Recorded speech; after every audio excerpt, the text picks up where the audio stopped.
ሰላም ሰላም ውድና የተከበራችሁ ቤተሰቦች እንዴት ናችሁ? ደህና ናችሁ? እኔ እግዚአብሔር የተመሰገነ ይሁን በጣም ደህና ነኝ። ሰላማችሁ በያላችሁበት ብዝት ይበልልኝ። ሰላም ናችሁ? እንዴት ናችሁ? እግዚአብሔር ይመስገን። እኔ የምላችሁ ክፋት እኮ ጥሩ አይደለም። ክፉ ነገር የምታደርጉ ሰዎች እባካችሁ ከክፋት ተቆጠሩ።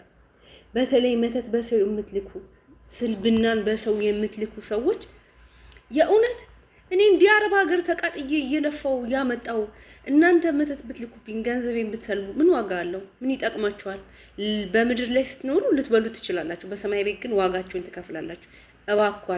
እባካችሁ መተተኞች ሳደቡ እግዚአብሔርን ነው የምላችሁ። ዛሬን ደስተኛ ሆናችሁ ልትኖሩ ትችላላችሁ፣ ነገ ግን ዋጋ ትከፍላላችሁ። መተት ለማንም አይጠቅምም። በምድር ላይ ሊመቸን ይችላል፣ ልንበላ፣ ልንጠጣ፣ ልንለብስ እንችላለን።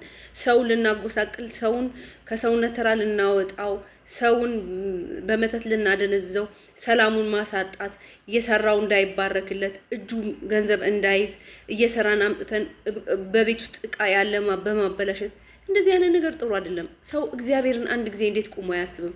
ሰዎች ከምድር ላይ ስንሞት የእውነቴን ነው የምሉት፣ ሞት እረፍት ይመስለናል። እረፍት አይደለም። በርሜል ጊዮርጊስ ሂዱና እዩ። እረፍት አይደለም ሞት። እዚህ እንደውም እረፍት ነው። እግዚአብሔርን ነው የምላችሁ። በምድር ላይ ስንኖር እንደውም እረፍት ነው። እዚህ እንሰራለን፣ እንሞታለን፣ ስንሞት እናርፋለን። ማና ለላወላ ማረፍ የለም። ስትሞቺ ዘላለም እሳት የሚጠብቅሽ ከሆነ ሲኦል የምትገቢ ከሆነ ዘላለም እሳት ውስጥ ነው የምትቃጠዩ፣ የምትለበለቢው። የሲኦል እሳት ሲበላሽ ነው የሚኖረው፣ ማረፊያ የሌለው እሳቱ የማይጠፋ ትሉ ከማያንቀላፋ እሳት ውስጥ ነው ገብተን ስንቃጠል የምንኖረው። የእውነቴን ነው የምላችሁ። ክፋት የምታደርጉ ሰዎች ከክፋታችሁ ብትመለሱ ጥሩ ነው። የሰው ቤተሰብ የምታለያዩ፣ ቤተሰብን በመተት የምትበትኑ፣ የሰው ገንዘብ በመተት የምትሰልቡ፣ እንዳይሳካላት አጎሳቅላት፣ በሰው ሀገር አስቀራት።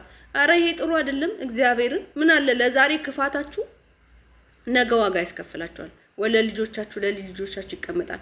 ምናልባት ወይ እኔ ስጎሳቀል፣ እኔ ስከፋ፣ ወይ ደግሞ እኔ በማዲያ ስጠበስ፣ እኔ ደግሞ ሰውነቴ ሲበላሽ፣ ወይ ደግሞ የሰራሁት እንዳይባረክ በሰው ሀገር ስንከራተት ሰው የምናገረውን እንዳይሰማ ልታደርጉ ትችላላችሁ። ግን ከምድር ልታደርጉ ትችላላችሁ፣ ከሰማይ ግን ልታደርጉት አትችሉም። የሰማይ ቤቱን ማንም ሰው ሊነካው አይችልም። ምድር ኮንትራት ጊዜያችን ናት። መልካም ሰርቶ ላለፈ ሰው ቤቱ መልካም ነው። መጥፎ ሰርቶ ላለፈ ደግሞ ሲኦል እሳቱ ይጠብቀዋልና ከዚህ ብትቆጠቡ ላለው ሰላም እግዚአብሔር ይብዛላችሁ። ክፋት ዋጋ ይከፍላል። ዛሬን ዋጋ ላይ ያስከፍላችሁ ይችላል፣ ነገ ግን እግዚአብሔርን ዋጋ ያስከፍላችኋል። እኔስ ምንም አልሆንም። ለእናንተ ይብላኝላችሁ፣ ክፉ ለምታደርጉ ይብላኝላችሁ። ግን እግዚአብሔር ልቦና ይስጣችሁ። ሰላም አምሹ። ሰላም እግዚአብሔር ከሁላችሁ ጋር ይሁን።